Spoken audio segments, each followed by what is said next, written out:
வருஷம் எப்படி போச்சுன்னே தெரியல.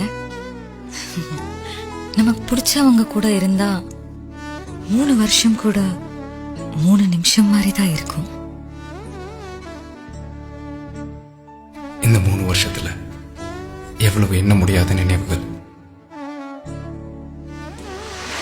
ஒரு பையனுக்கு ரொம்ப சந்தோஷமான விஷயம் எதுன்னு தெரியுமா?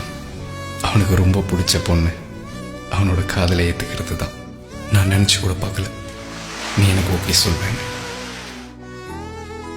நான் உனக்கு இப்பதான் ப்ரொபோஸ் பண்ண மாதிரி இருக்கு.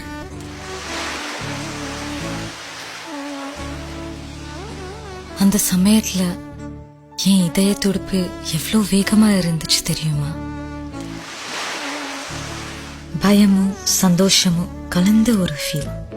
எங்கே மறுபடியும் தப்பான முடிவு எடுத்துருவேன்னு ஒரு பயம். ஆனா நீ கொடுத்த நம்பிக்கை நம்மள இவ்வளோ தூரம் ஒரு காதல் பயணத்துல நடக்க வச்சிருச்சு. இதுக்கப்புறமும் நடக்க போறோம் லைஃப் லாங் இதே நம்பிக்கையோட.